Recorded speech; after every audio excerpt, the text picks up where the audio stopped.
नमस्कार दोस्तों। आज जो हमारा टॉपिक ऑफ डिस्कशन है वो है Iran war and the future of western alliance system. जो ईरान का युद्ध चल रहा है यूएसए और इजराइल के साथ में, उसने क्या किया है कि जो वेस्टर्न अलायंस है जैसे नाटो वगैरह है जिसमें अमेरिका और यूरोपीय कंट्री है, उनकी भी परतें खोल दी हैं कि भविष्य में ये किस तरीके से एक दूसरे के साथ में मिलकर काम करेंगे। क्योंकि बोलते हैं भाई कि हम जहाँ पे भी युद्ध लड़ेंगे साथ में लड़ेंगे, क्योंकि इनका बेसिकली ये क्या है, एक तरीके का मिलिट्री अलायंस है। लेकिन जब यहाँ पे ईरान के साथ युद्ध हो रहा है तो बहुत सारे देश समर्थन में हैं, उसके नाटो के भी। मतलब जो नाटो की कंट्री है वो खुद अमेरिका के कुछ कंट्री समर्थन में और कुछ नहीं है। तो आगे आने वाला फ्यूचर कैसा होगा, उस चीज़ पे हम लोग एनालिसिस करेंगे पूरा। तो आइए चलिए देखते हैं क्या है। तो यहाँ पे जो बेसिकली है क्या कि जो पहले तो यही समझ लेते हैं ये क्या है। जो ईरान वॉर स्टार्ट हुआ है वो 2026 में ही कन्फ्लिक्ट, ये अभी बहुत तेज हुआ है। After joint US Israel military strike on Iranian targets, तब से ये युद्ध चालू हो गया है जब यूएस और इजराइल ने मिलके जो मिलिट्री स्ट्राइक करी है ईरान के अलग अलग ठिकानों पे। जैसे अभी जिसमें क्या हुआ, खामनेई उनके जो लीडर हैं वो मारे गए। तो इजराइल यहाँ है, एक तरीके की देखने वाली चीज है। इजराइल ये है यहाँ और ईरान ये है, उसके बीच में ये इराक वगैरह पड़ता है। इसके बाद यहाँ पे क्या किया है कि अटैक किया कि दूसरी कंट्री के ऊपर से होते हुए इजराइल और अमेरिका ने। तो यहाँ पे है कि इसके बाद क्या हुआ कि Iran retaliated with missiles and drone attacks against Israel US basis and regional infrastructure. तो इसके बदले में ईरान ने भी क्या किया है, जवाबी कार्रवाई की है इजराइल और यूएस के बेसिस पे। बेसिकली क्या है ये, यहाँ पे यूएई वगैरह सऊदी अरेबिया वगैरह है, इन पे क्या है, ये जो कंट्री है ये इजराइल के समर्थन में रहती हैं। तो इसलिए जो इसके रीजनल इंफ्रास्ट्रक्चर है इन देशों में, उन पे, इन देशों में जो सऊदी अरेबिया यूएई वगैरह में, इस पे अटैक किया है ईरान ने। ठीक है। तो वैसे और इजराइल के ऊपर तो डायरेक्ट क्या कर रहा है, वो अटैक कर ही रहा है ईरान जवाबी कार्रवाई में। तो the conflict rapidly expanded into regional security crisis involving gulf states and global power.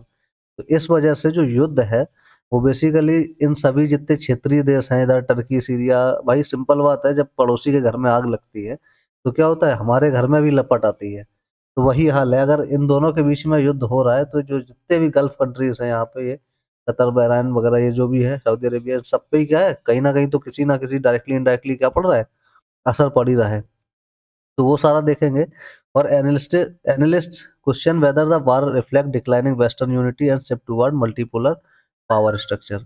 और जो जानकार हैं, जो इतिहासवेत्ता है, उन्होंने बोला है कि जो ये युद्ध हो रहा है वो बेसिकली क्या है, इससे ये भी पता चल रहा है कि जो वेस्टर्न यूनिटी थी, जो नाटो देश थे, यूरोपियन कंट्रीज और अमेरिका वगैरह, इनकी भी जो यूनिटी है वो अभी धीमे धीमे क्या हो जा रही है, कम हो जा रही है। और जो दुनिया है वो मल्टीपोलर पावर स्ट्रक्चर की तरफ बढ़ रही है। मल्टीपोलर पावर स्ट्रक्चर मतलब पहले केवल यूएस को दादा माना जाता था, अभी का है, अब नए नए और सुपर पावर्स बन के आ रहे हैं, इसमें चाइना है, इंडिया, यूरोपियन यूनियन है, रसिया है। अब तो अब जो दुनिया है वो केवल अब अमेरिका की तरफ, अमेरिका को ही नहीं समझते, अब क्या और भी देश जो है वो क्या है, आगे उभर के आ रहे हैं। तो इन सब के बारे में हम लोग जानेंगे धीमे धीमे। तो यहाँ पे क्या है basically, long standing Iran west tension क्या है, उसके पीछे कारण क्या है कि क्यों इतने दिन से ये युद्ध जो है वो चल के रह गया है ईरान और अमेरिका इजराइल के बीच में। तो कन्फ्लिक्ट जो है उसकी जड़ें जो है वो बेसिकली ईरान के न्यूक्लियर पावर प्रोग्राम से है। क्योंकि ईरान जो है वो क्या कर रहा है, न्यूक्लियर पावर बनना चाहता है, कंट्री जैसे इजराइल वगैरह है, इंडिया है, या अमेरिका है, या रसिया, चाइना की तरह। बट इजराइल चाहता है कि ना बन पाए, और ये अमेरिका भी चाहता है, क्योंकि अगर ये न्यूक्लियर स्टेट बन गया ईरान तो क्या होगा, ये किसी की भी बात पर नहीं सुनेगा, जैसे और कंट्री न्यूक्लियर जो पावर है वो नहीं सुनती है। तो ये चाहता, और इसको लगेगा कि हमारे लिए थ्रेट है, इजराइल चाहेगा, तो इसलिए वो चाहता है कि ना बने। जब से ये न्यूक्लियर टेस्ट चालू किया है ना इजराइल ने, सॉरी ईरान ने, तब से ये इजराइल इसके पीछे पड़ा है। रीजनल प्रॉक्सी नेटवर्क्स और बहुत सारे, जैसे हूती वगैरह, हिजबुल्लाह वगैरह है, ये जो प्रॉक्सी नेटवर्क्स हैं, आतंकवादी संगठन है, इसकी वजह से भी क्या है, इन दोनों के बीच में जो युद्ध है वो होता रहता है। Rivalry with Israel and US sanctions, और जो सैंक्शंस लगाए हुए हैं यूएस वगैरह ने ईरान पे, उसकी वजह से भी कहीं ना कहीं मन में क्या है, मतलब गुस्सा है ईरान के, और इसी वजह से आपस में सब में, इन दोनों में, तीनों में क्या होता है, लड़ाई होती रहती है। मतलब इजराइल और अमेरिका एक साइड और ईरान एक side. Tensions date back into 1979 Iranian revolution, और ये तब से चला रहा है, 1979 से, जब से वो ईरानियन रिवॉल्यूशन हुआ था, जिसके बाद से फिर क्या हुआ, जो सत्ता बदली, और वो सत्ता क्या हुई, इजराइल के अपोजिट वाली आई। If diplomatic efforts such as JCPOA nuclear deal fail to create promoting stability. और बहुत सारे मतलब डिप्लोमेटिक एफर्ट्स भी लगाए गए ताकि इन दोनों में देशों में, इजराइल और ईरान में क्या हो सके, मतलब स्थिरता आई, लड़ाई बंद हो, लेकिन कोई भी मतलब इसका अभी तक फ़ायदा नहीं हुआ। लड़ाई जो जैसी चल रही थी वैसे ही अभी भी चल रही है। इसके प्रभाव क्या है? Iranian confrontation with western powers represent a long term geopolitical revolution, not a just short term. Simple बात है, क्या है? इसी वजह से, क्योंकि इनकी अभी तक कभी आपसी मतभेद सुलझ नहीं पाए, तो बहुत सालों से ये चल रहा है कि आपस में क्या हो रहे हैं, जो ईरान है, ईरान इज़राइल से, और जो वेस्टर्न पावर है, इज़राइल के साथ अमेरिका भी खड़ा रहता है, उससे लॉन्ग टर्म कॉन्फ्लिक्ट है, मतलब जो सालों साल साल से ये चलता आ रहा है। तो यहाँ पे फिर क्या है कि इसकी वजह से जो 20 जो चल तो रहा है ये क्या सालों साल से, लेकिन 2026 में एकदम से क्यों इतना वॉर बढ़ गया? तो इसका है, the war escalated after operations Lions roar, a coordinated US Israel strike on Iranian targets. तो जो युद्ध का रूप ले लिया है, ये इस टाइम पे जो घमासान युद्ध चल रहा है, ये तब से चल रहा है जब से एक इन्होंने ऑपरेशन चलाया था लायन रोर करके, इज़राइल और अमेरिका ने, जिसके तहत ईरान के टारगेट्स पे इन्होंने क्या किया, हमला। हुई न्यूक्लियर जो पावर प्लांट है इनका, या न्यूक्लियर हथियार बनाने की कोशिश कर रहा है ईरान, उन साइट्स पे उन्होंने क्या कर दिया, हमला कर दिया। और इसमें मिलिट्री और स्ट्रेटेजिक फैसिलिटी ईरान ने आता, और बेसिकली इसमें क्या हुआ, मिलिट्री को टारगेट किया गया, और जो इनकी स्ट्रेटेजिक पोजीशंस थी ईरान की, उन पे हमला किया गया तेहरान सिटी के, तेहरान के अंदर। तेहरान क्या है? ईरान की कैपिटल है, और दूसरे और शहरों में ईरान के। Iran retaliated with missile and drone attacks across the region. और इस वजह वजह से जवाबी कार्रवाई ने ईरान ने भी क्या किया, मिसाइल और ड्रोन से अटैक किया। और तब से ये क्या है, युद्ध चलता जा रहा है। इसका सिग्निफिकेंस क्या है? Marked one of the largest military escalation in middle east in decade. ये दशकों में पहली बार हुआ है कि इतना बड़ा मिलिट्री एस्केलेशन हुआ है, मतलब इतना ज़्यादा घमासान युद्ध हुआ है, ये दशकों में, दसियों साल के बाद ये हो रहा है। तो अब यहाँ पे, अब ये सब लड़ाई चल रही है, तो यहाँ पे क्या देख रहे हैं हम, दुनिया में तेल वेल की कीमतें भी बढ़ रही है। तो यहाँ पे एक आता है क्या, तो यहाँ पे एक जगह है, उसका भी बहुत ज़्यादा यहाँ पे जिक्र हो रहा है आजकल, जो जगह है स्ट्रेट ऑफ हर्मस। इस जगह का भी बहुत ज़्यादा ज़िक्र हो रहा है। क्यों हो रहा है?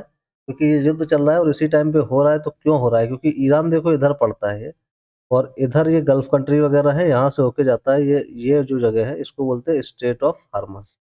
तो अब ये लड़ाइयाँ जो चल रही हैं, इसकी वजह से, क्योंकि यहाँ से जो जितनी भी गल्फ कंट्री हैं, इनमें तेल आता है बहुत ज़्यादा, इनसे ही प्रोड्यूस होता है और दुनिया के अलग-अलग हिस्सों में जाता है। ये दिख रहा है, ट्रैफिक दिख रहा है हम लोग को। तो यहाँ पे ट्रैफिक क्या रहता है इस हिस्से में, तेल की वजह से बहुत ज़्यादा रहता है, जो शिप्स होती हैं। तो ये जो है, यहाँ पे क्या है कि सिंपल है, यहाँ पे 20% of global oil supply passes through strait of Hormuz. तो जो लगभग दुनिया का 20% तेल की सप्लाई है, वो इसी जगह से होके निकलती है। Conflict has disrupted shipping and energy transport. और जो ये युद्ध चला, जो झगड़े चल रहे हैं, इसकी वजह से अब क्या हो गया है कि जो शिपिंग है यहाँ पे, एनर्जी का जो तेल निकल रहा है, वो शिपिंग और इसका ट्रांसपोर्टेशन अभी क्या हो गया, डिसरप्ट हो गया है। Iran threatened to block shipping routes, और ईरान के ये अगल-बगल में पड़ता है पूरा। तो ईरान ने कहा है कि अगर हम, मतलब हम क्या कर देंगे, इस जगह को ब्लॉक कर देंगे।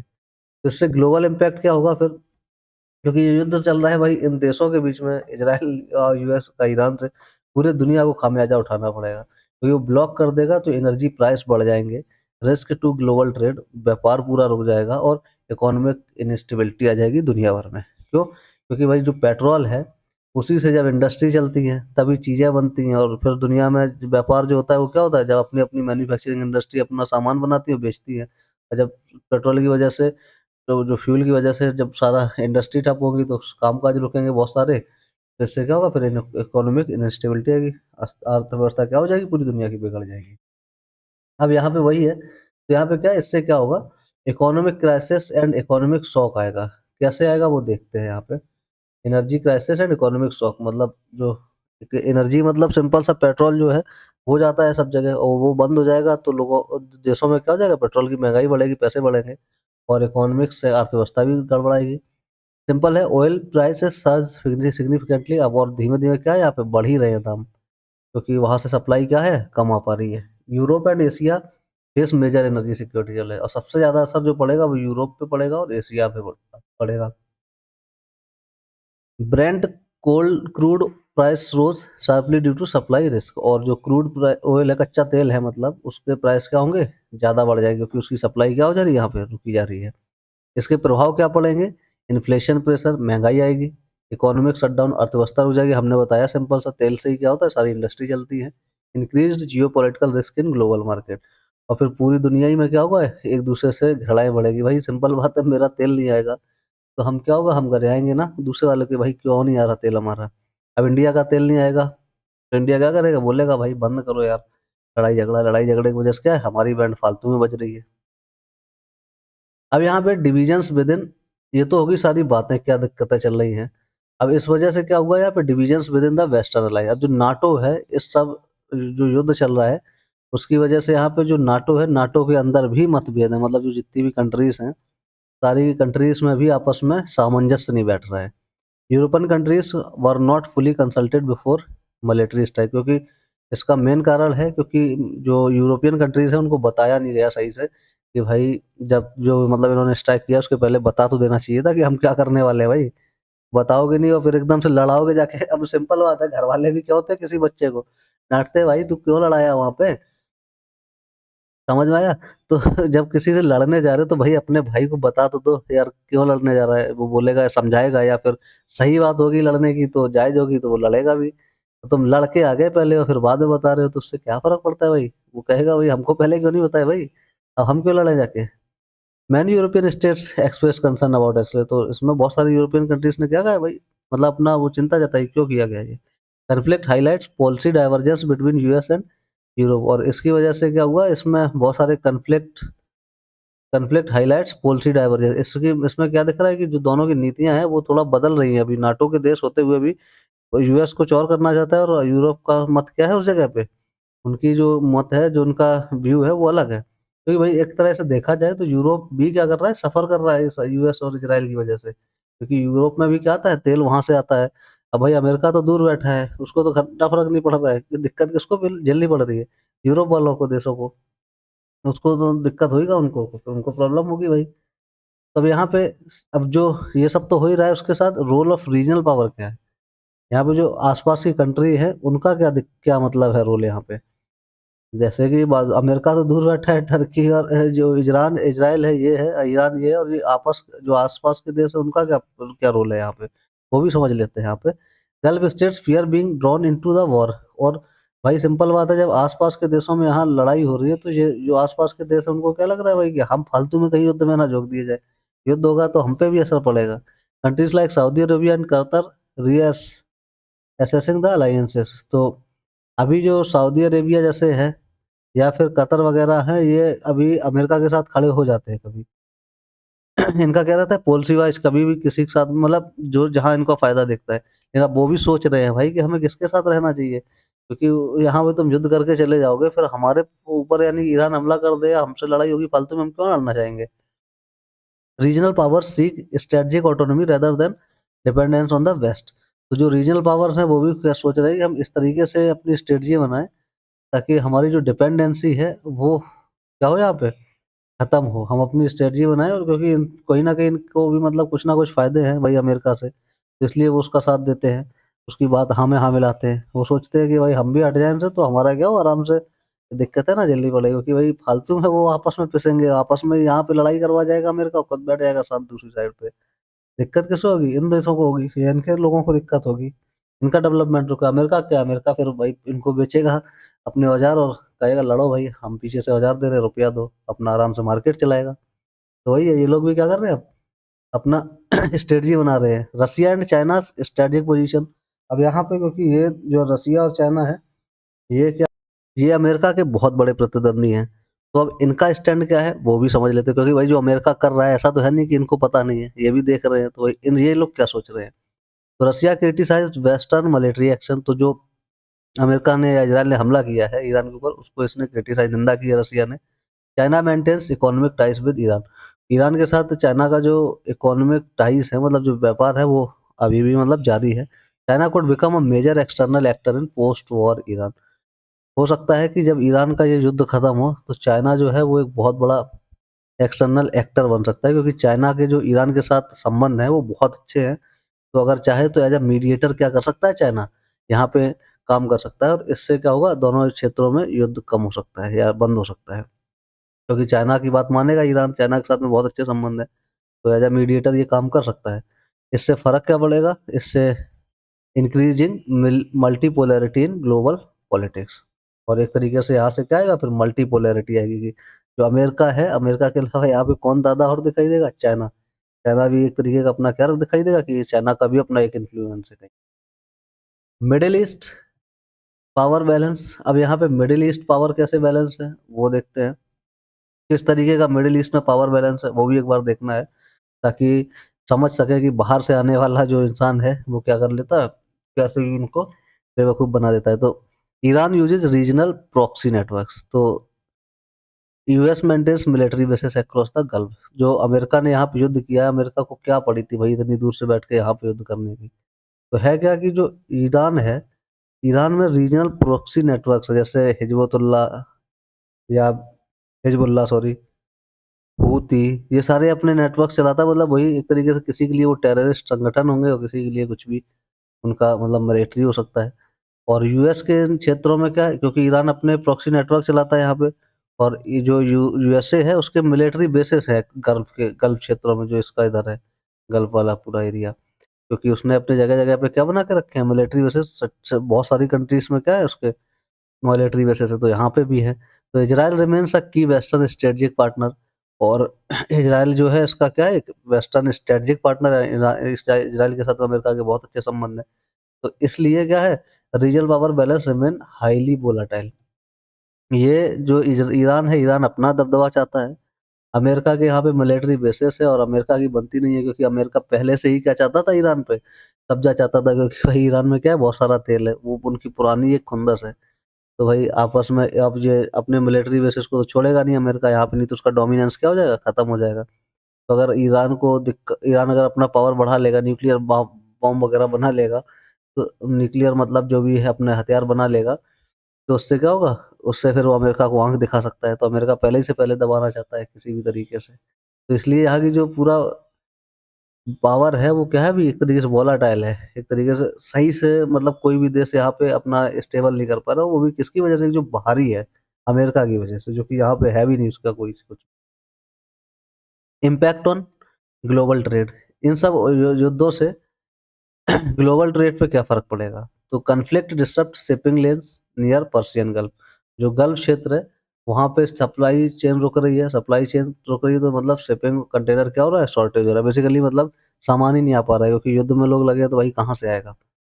और global supply chain already weekend after covid and Ukraine war, और पहले भी इससे वैसे भी पहले से वो दिक्कत चल रही है, क्योंकि कोविड-19 आया, फिर उसके बाद यूक्रेन युद्ध हुआ, तो इन सब की वजह से पहले से ही क्या है, वहाँ पे उतना ज़्यादा सप्लाई हो नहीं पा रही है, तो पहले ही से दिक्कत चल रही है, अब ये एक और युद्ध। Energy transport disruptors threatens world trade, और ऐसे ही, और अब यहाँ पे क्या हो गया, अगर ये पावर जो सप्लाई एनर्जी सप्लाई है, मतलब जो पेट्रोल वगैरह है, इसकी सप्लाई अगर डिसरप्ट होगी, तो पूरी दुनिया का जो व्यापार है वो भी क्या होगा, खतरे में जाएगा, क्योंकि बहुत सारी इंडस्ट्रीज़ तो किस पे चलती है, ऑयल पे डिपेंडेंट है। अब यहाँ पे नाटो एंड सिक्योरिटी कंसर्न, अब नाटो से सिक्योरिटी का क्या कंसर्न है? अभी जो युद्ध चल रहा है और अमेरिका के वहाँ बेसेस हैं, तो इससे क्या मतलब यहाँ पे सिक्योरिटी कंसर्न आ रहे हैं। Iranian missile activity has reached areas near NATO territory, जहाँ पे ने नाटो के क्षेत्र हैं, वहाँ पे ईरान ने अपनी क्या कर दी है, मिलिट्री पहुँचा दी है, मिसाइल्स पहुँचा दी हैं। तो अब जो नाटो के देश हैं, वो भी अपनी मिसाइल डिफेंस को क्या कर रहे हैं, मजबूत कर रहे हैं। However article 5 collective defence has not been trigger, तो जो आर्टिकल 5 कलेक्टिव डिफेंस है, मतलब जो सारे लोग मतलब जितना भी नाटो कंट्री है, सब मिलके एकदम से हमला करती है, जिस आर्टिकल के 5 में, वो अभी तक मतलब यहाँ पे ट्रिगर नहीं हुआ है।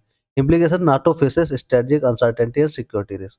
तो सिंपल बात है, यहाँ पे जो ये वाला ट्रिगर अभी नहीं हुआ है, बेसिकली कहने का मतलब ये है कि अमेरिका के साथ अभी सारे देश मिलके नहीं समझ में आ रहे हैं कि जितना भी नाटो के अंदर पूरा संगठन के अंदर लोग हैं, क्या वो साथ में लड़ेंगे इसमें या नहीं लड़ेंगे? क्योंकि ईरान ने तो क्या कर दिया, अपनी मिलिट्री पहुँचा दी है और मिसाइल से उसने दागना चालू कर दिया। तो अब यहाँ पे दिखने क्या लगा है, कि जो दुनिया है वो केवल अब अमेरिका की बात नहीं मानती। अब यहाँ पे दुनिया कैसी हो गई है? मल्टीपोलर हो गया है ऑर्डर। क्यों? इमर्जिंग ग्लोबल स्ट्रक्चर्स यहाँ पे दिख रहा है कि United States and Western alliance, China led economic bloc, Russia land security network, regional middle powers, India, Turkey, Saudi Arabia. तो यहाँ पे अब क्या है, दुनिया जो है वो यहाँ पे दिखाई देती है कि अब बहुत सारे जैसे यूनाइटेड स्टेट्स हैं और वेस्टर्न अलायंस अलग एक दिखता है पोलर। चाइना की अपना एक अलग इकोनॉमी दिख रही है, इकोनॉमी ब्लॉक बनाया जैसे ब्रिक्स हो गया। रसिया लैंड सिक्योरिटी, रसिया अपना सिक्योरिटी में एक अलग ब्लॉक बन रहा है। और यहाँ पे रीजनल मिडल पावर्स और अपने क्षेत्रीय जैसे पावर्स है, उसमें इंडिया है, टर्की है, सऊदी अरेबिया है। तो यहाँ पे अब कोई मतलब एक नहीं रह गया, यूरोपियन यूनियन अपना अलग है। तो कहने का मतलब है, अब कोई अकेला सुपर पावर नहीं बचा है। बहुत सारे पावर यहाँ पे अभी क्या होने लगे, उभरने लगे हैं। तो सिंपल है यहाँ पे कि दुनिया जो है, वो एक की अब बात नहीं सुनेगी। यूरोपियन यूनियन भी अब अपने आप में सोचने लगा होगा, भाई मैं क्यों मानूँ तुम्हारी बात? मैं भी अपने आप में, हम लोग भी तो क्या है, यहाँ पे एक इम्पोर्टेंस रखते हैं और हम लोग भी अपने आप में डेवलप्ड हैं। तो ट्रेंड क्या आ रहा है? Movement from unipolar to multipolar international system. अब यहाँ पे एक की बात मानने से, जो पहले मानी जाती थी यूएस की, अब वो क्या है, अब वहाँ पे बहुत सारे लोग अपने हो गए हैं अलग-अलग, और वो अपने हिसाब से काम करने लगे। अमेरिका जो कह देगा वो बात नहीं मानेगा कोई भी, अब वो अपने दिमाग से चलेंगे। अगर सही बात है तो मानी जाएगी, अदरवाइज़ वो अपना खुद का देख लेंगे, यही बोलते हैं। इम्प्लीकेशंस फॉर इंडिया, तो यहाँ पे इंडिया के लिए क्या परिणाम होंगे इस युद्ध के, वो भी देख लेते हैं। India imports significant oil from the Gulf, जो इंडिया है बहुत सारा तेल खरीदता है यहाँ पे गल्फ कंट्रीज से, इधर ईरान साइड से। Rising energy prices impact inflation and economy, और जब यहाँ पे युद्ध चल रहा है, लड़ाई होगी, तेल की सप्लाई नहीं हो पाएगी, तो यहाँ पे क्या होगा, अपने यहाँ पे तेल के दाम बढ़ेंगे, और दाम बढ़ेंगे तो महंगाई बढ़ेगी, और इससे इकोनॉमी भी क्या होगी, इकोनॉमी पे फर्क पड़ेगा। India follows a multi alignment strategy, basically India का क्या है स्ट्रेटजी, मल्टी अलाइनमेंट है। मतलब वो अलग-अलग जगह से, हर जगह से, मतलब क्या है, यहाँ पे अगर यहाँ पे युद्ध होगा तो यहाँ पे, क्योंकि यहाँ पे तेल आता है वहाँ से, तब यहाँ की इंडस्ट्री चलती है, यहाँ से इंडस्ट्री जब चलती है तब वो अपना सामान बेच पाता है। यहाँ पे अगर देखा जाए तो इतना तो सी रूट से कवर करता है इंडिया का तेल या जो भी सामान है, फिर उसके बाद यहाँ पे क्या चलता है, रेल रूट चलता है, फिर सी रूट, ऐसे करके बेचारे का जाता है। मतलब अपना लोग तो देश का, आप क्या कर सकते हैं, सबका ही जाता है ऐसे ही। Policy approach, strategic autonomy, balance diplomacy, तो हम लोग भी अब चाह रहे हैं इंडिया वाले क्या, कि हमारी जो अप्रोच रहे वो ऐसी रहे कि हम अपना स्ट्रैटेजिक ऑटोनॉमी रखें, स्ट्रैटेजी के हिसाब से काम करें, और डिप्लोमेसी जो है, मतलब कूटनीति ऐसी रखें कि हमारा किसी से बैर ना हो, किसी से झगड़ा ना हो, और किसी से हमारी बुराई ना हो, अपना काम चलता रहे कैसे भी। तो पॉसिबल फ्यूचर सिनेरियो क्या है आने वाले समय में, मतलब क्या संभावित सिनेरियो हो सकते हैं जो इस युद्ध में अगर देखा जाए तो? इंडिया का तो इम्पैक्ट देख लिया कि इंडिया पे क्या फ़र्क पड़ेगा। रीजनल वॉर एक्सपेंशन हो सकता है यहाँ पे, मतलब ज़्यादा जो युद्ध और बढ़ सकता है। डिप्लोमेसी से सीज़फायर हो सकता है, मतलब युद्ध को शांत किया जा सकता है, चाइना वगैरह अगर उसमें इंटरफियरेंस करे तो। रेजाइम चेंज इन ईरान, क्योंकि भाई जो हेड, जो सुप्रीम लीडरशिप थी उसको तो इन्होंने ख़त्म कर दिया। तो मेबी अब यहाँ पे क्या है, सत्ता परिवर्तन करवा सकते हैं ईरान में, अमेरिका अपना इन्फ्लुएंस करके। लॉन्ग टर्म प्रॉक्सी कॉन्फ्लिक्ट, या फिर ऐसे ही धीमे-धीमे क्या होगा, अपने जब किसी को मौका मिलेगा, जब शांत बैठा होगा तो कोई भी फेंकता रहेगा, बम धमाके करता रहेगा, तो वही होगा। और each scenario will influence global power structures differently, और हर एक सिनेरियो में क्या होगा, एक अलग ही तरह का ग्लोबल पावर स्ट्रक्चर बनेगा। अगर जैसे कि युद्ध बढ़ता है तो ग्रुप्स बनेंगे, अलग-अलग देश अलग-अलग देशों के साथ युद्ध करेंगे। डिप्लोमेसी, सीज़ फायर अगर हो जाती है तो कौन से किसने मिलके बनाया, किसके साथ, मतलब कौन का हित बैठा, उस हिसाब से ग्रुप बन जाएँगे। रेज़ाइम चेंज, अगर सत्ता परिवर्तन होती है तो वो फिर चाइना के बदले वो किसके अंडर में चला जाएगा, एक तरीके से ईरान के अमेरिका के अंडर आ सकता है। लॉन्ग टर्म प्रॉक्सी, धीमे-धीमे युद्ध करते रहेंगे तो उसमें फिर अलग तरीके का बनेगा। तो वही है, हर एक पॉसिबल सिनेरियो का क्या हो सकता है, एक अलग रिजल्ट हो सकता है। अब यहाँ पे निष्कर्ष क्या निकलता है? Iran conflict reveals strategic divisions among western alliance. तो इस युद्ध में हमको एक चीज़ तो, मान लो ईरान और अमेरिका इज़राइल का तो युद्ध चल ही रहा है। बाकी एक चीज़ हमको ये भी दिख रहा है कि कोई भी वेस्टर्न अलायंस में, जैसे यूरोपियन यूनियन है, अभी खुल के सामने नहीं आया कि हम लड़ेंगे युद्ध। तो ये कॉन्फ्लिक्ट कहीं न कहीं दिखता है कि अब जो वेस्टर्न अलायंस हैं, वो क्या हो गए, अभी कमज़ोर पड़ चुके हैं। मतलब उतना ज़्यादा अब उनमें रहा नहीं है मजबूती। Rising power such as China and regional actors are gaining influence, और कुछ यहाँ पे ये भी दिख रहा है कि चाइना जैसे लोग जो है वो क्या है, राइजिंग पावर्स बन रहे हैं, मतलब अमेरिका को टक्कर देने वाले लोग अभी क्या आ रहे हैं, यहाँ पे आगे उठ के आ रहे हैं। द वॉर में accelerate the transition towards a multipolar world order, और यहाँ पे इस युद्ध से क्या होगा, मे बी अब क्या हो, लोग अमेरिका की बात ना माने और मल्टीपोलर वर्ल्ड बन जाए। However the West still retains significant military, economic and technology dominance, लेकिन अभी कोई भी यानी कि सुपर पावर होता है वो इतनी जल्दी डिक्लाइन नहीं होता। ये बात क्या है, एकदम 100% सही है।